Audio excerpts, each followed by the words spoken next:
Y'all talk to Dennis on the boat. And then again, we have Anna. So if you have any questions, please don't hesitate to ask. Now, you notice that there's no flag on this flagpole. We're the first boat of the day. And in 1942, there was a flag code added to U.S. law that dictated that in order to fly a flag 24/7, you have to have a light on it. We do not have a light on our flag. So we have to put it up first thing every morning and take it down before sunset every night. This is the first thing to go up and the last thing to go down because you cannot fly a flag higher than the United States flag. You'll notice that the flag is folded in the triangle pattern that you typically see. Now, that actually did not start.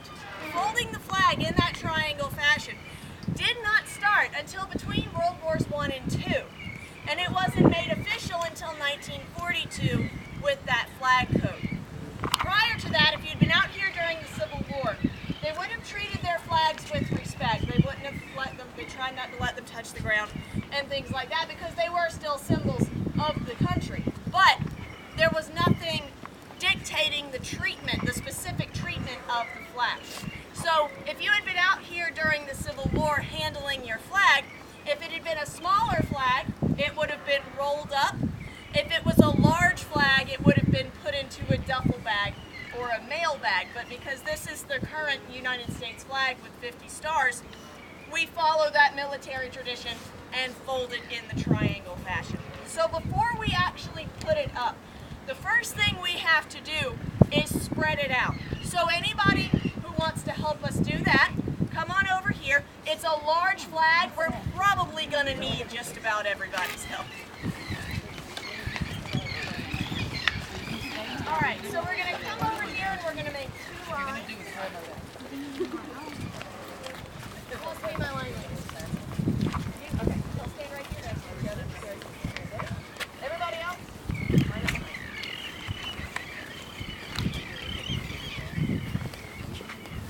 All right.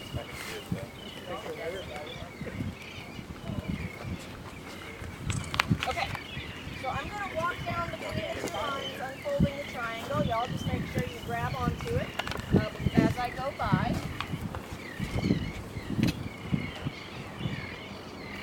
Yes, sir, there's your corner. All of your corner. Oh, there. Oh.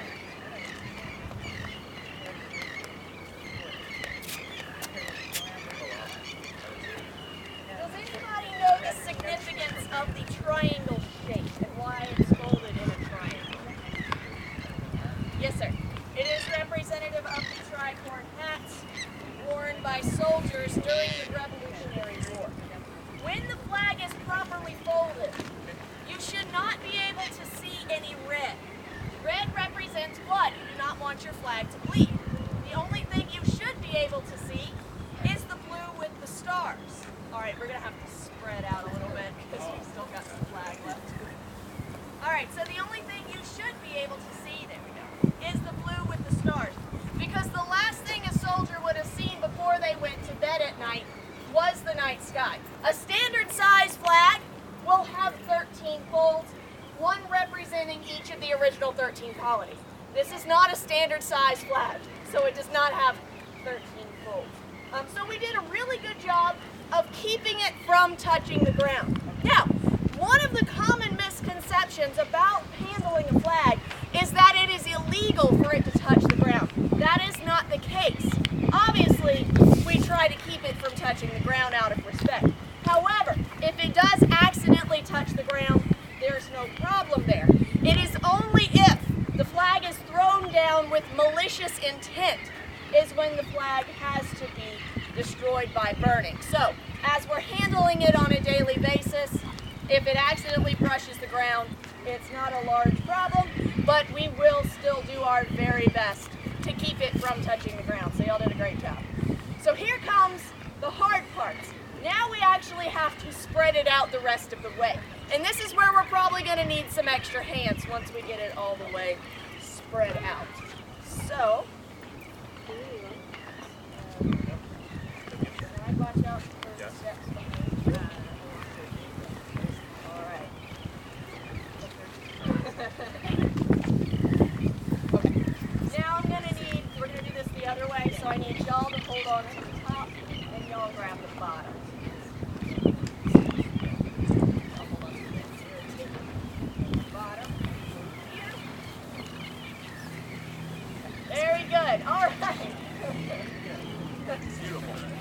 Excellent job.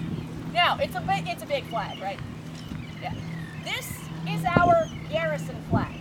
So this is the flag that we fly on a daily basis. Does anybody remember the size of Anderson's garrison flag when it first flew out here? The 33-star flag? Exactly, 20 by 36 feet. It was hanging in the visitor center on your way to the boat. This flag is 15 by 25 feet. So Anderson's garrison flag is still about a third larger than this one. When the Civil War started, Anderson and his men were flying their 33-star storm flag, which was just a smaller version. That flag was 10 by 20 feet. It was the garrison flag was taken down because it ripped in a high wind a few days before the war started and was replaced with the storm flag. So Anderson's storm flag that was actually flying when the Civil War started is downstairs in our museum here. So we have in our possession both of the first flags to fly over Fort Sumter. So when you're out here today, make sure you go take a look at the one in our museum. If you didn't get a chance to see it before you left the visitor center, definitely go and take a look at that. This is the only place in the world that you can see those flags. So we are extremely blessed and very, very lucky to have these flags in our possession. They're really great artifacts that we have. There is a little bit of flag etiquette involved when raising a flag. If you are in full uniform like myself or Dennis, if you are active duty military or a veteran, it is appropriate to salute the flag. If you are in regular clothes, you would place your right hand over your heart. Gentlemen would remove any head coverings, place those at your shoulder so that your right hand still rests over your heart. But we are a free country. That's what this flag represents. So, if you do not choose to do any of that, if you don't feel comfortable, that's fine. It is entirely up to you. But if you so choose, that would be the appropriate act to take. Now, because this flag represents the freedoms that we enjoy, and it represents those who have fought and died for those freedoms, we do observe a moment of silence as the flag goes up. But again, it's a large flag, so for those of you handling it, number one priority is to make sure it doesn't touch the ground. So as it pulls away from you, let go, because you'll be fighting against Dennis and you won't be able to get it up. That's right. But when you do let it go, make sure it is clear to the ground. All right, everybody ready? Okay, let's walk this way just a little bit. Watch out for the stairs.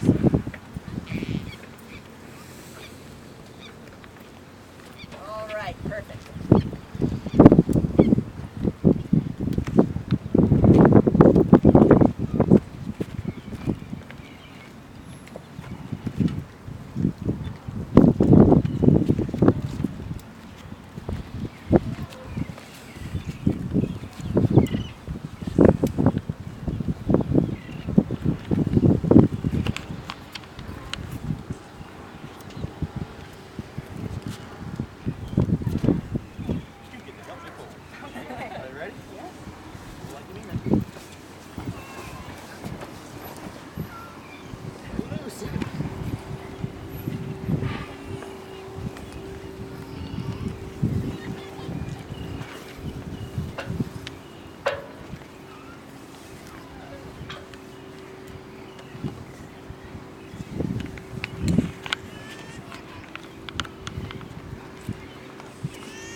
So much for your help, for those of you who helped us put the flag up. Thank you for everybody who stayed and